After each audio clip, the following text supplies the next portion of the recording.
Happy New Year, everyone, and welcome to our first episode of the show of 2019.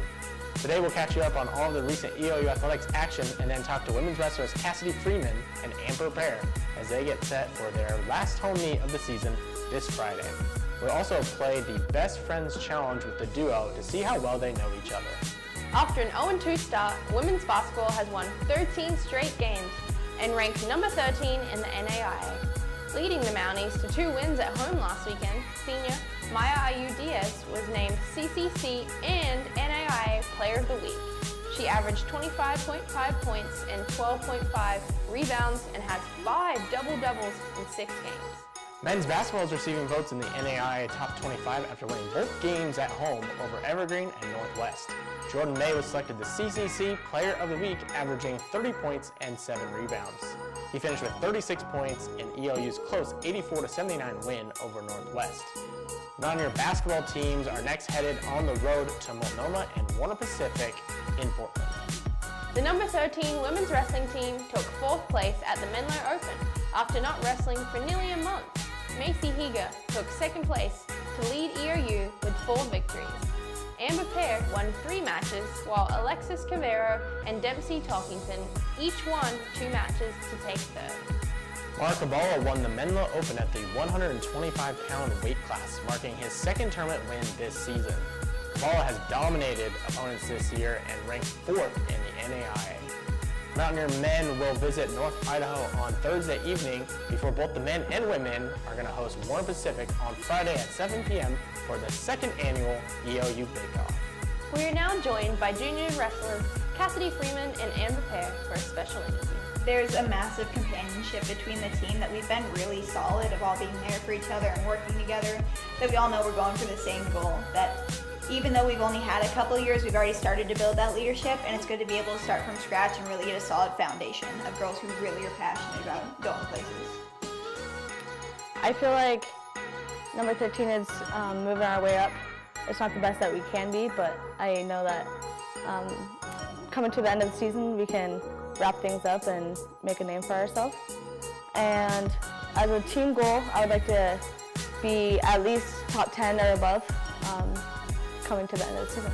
In the WCWA, we've placed 15th 2 years in a row, so already starting to move up in that ranking, which is super cool. Like 15th to 13th, that is a huge jump if you look at the points overall. We have a lot of girls who are getting ready to All-American, like right on the cusp. Amber was in the blood round last year, 2 years ago. Freshman year. Freshman year, I was in the blood round. We have Jessica, who's already an All-American. She's a redshirt this year, but she'll be back next year. We have Lexi, who was an All-American. And all of our freshmen are just eager to get out there and compete, and it's cool. Yeah. I feel like being one of the older ones on the team, I have a huge shoe to fill, and I just like to be there mentally, physically, any way I can for younger or even people my age. Amber being a team captain is really out there kicking butt. Yes, Amber the team captain. I feel like being a junior has really helped me in the sense that I have kind of a sense of what it's like to go through the ringer of college. Not just wrestling, but being a student athlete. Because, of course, student comes first, because that's why we're here, to get our degree. And so it's been really, it's almost hard sometimes to see those girls like going through stuff and knowing you have to let them go through some of that to learn the process. But there's been a lot of times where like I've hung out with them, we've talked, what are we going to do with class, what are we going to do with school. When life hits, what do we do? And being able to help them work through that with stuff we kind of didn't have when we were their age is amazing. I said amazing like 5 times, so it was super cool. Inspirational. Next level. Glad I'm not. It's huge. That Walt actually likes us. That like our coaches are more compassionate towards us, and like probably the best coaches I've ever had in my life. Like I don't know about you. Their support system is phenomenal. They care about the program. They want to like advance things. Also, Makayla is like super down to earth despite being an administrator. She can still like connect to us as people. Yeah, Walt does, he treats us as one of his own. He takes us all in. There's 14 of us, so I would not want to have 14 kids, but he takes us in as his own, so that's pretty cool. Oh, Jorgie was a freestyle All-American and a folk style All-American that he's placed at nationals in both like 3 times. I think it was freestyle he placed 3 times and folk style he placed once. but he's like out there kicking ass, and then he's coming to help us. Now we play Best Friends Challenge with Cassidy and Amber.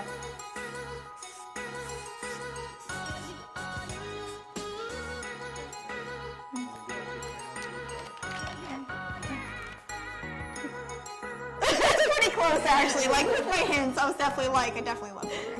I don't know if I can be anything. How do I know what animal you want to be and you don't, Amber?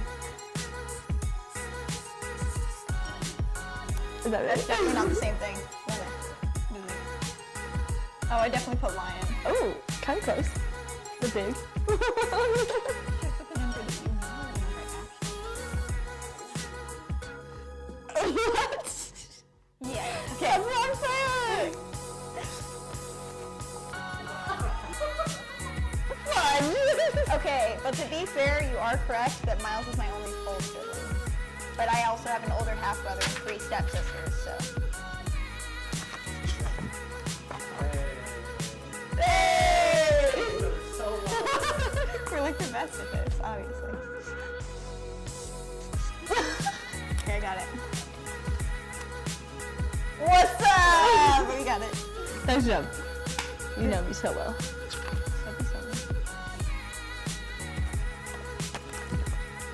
Hey! I about died, okay. Thank you for watching this week's episode of Around the Mountain. Thank you to our guests Cassidy and Amber, and thank you to LeGrand Alive. Let us know if there's any guests or games you'd like to see on future episodes of the show, and be sure to like and share this video on all social media platforms. See you next time. There it is.